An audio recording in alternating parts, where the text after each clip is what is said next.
এসো মাদকদ্রব্য পরিহার করি, দেশ বদলাই, পৃথিবী বদলাই। এই স্লোগানে কক্সবাজারের নানান আয়োজনে পালিত হলো মাদকদ্রব্যের অপব্যবহার ও অবৈধ পাচার বিরোধী আন্তর্জাতিক দিবস। ২৬ জুন কক্সবাজার জেলা প্রশাসন ও মাদকদ্রব্য নিয়ন্ত্রণ অধিদপ্তরের যৌথ আয়োজনে কক্সবাজার জেলা প্রশাসকের কার্যালয়ের সামনে থেকে মাদক বিরোধী র্যালি শুরু হয়।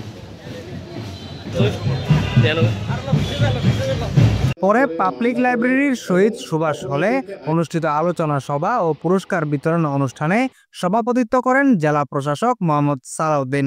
সভায় বিশেষ অতিথি ছিলেন পুলিশ সুপার মোহাম্মদ সাইফুদ্দিন শাহিন, অতিরিক্ত জেলা ম্যাজিস্ট্রেট শাহিদুল আলম, র্যাব 15 এর কর্মকর্তা major Mohammad Nazmul Islam, British high commission ঢাকার international liaison officer Anthony Simpson, BGB সদর দপ্তর রামুর অতিরিক্ত পরিচালক মেজর মোহাম্মদ নাজমুস সাকিব খান, এপিবিএনের অতিরিক্ত পুলিশ সুপার ইহসানুল ফেরদৌস, মাদকদ্রব্য নিয়ন্ত্রণ অধিদপ্তর চট্টগ্রাম কার্যালয়ের উপপরিচালক হুমায়ুন কবির খন্দকার, জেলা কার্যালয়ের সহকারী পরিচালক মোহাম্মদ সিরাজুল মুস্তফা।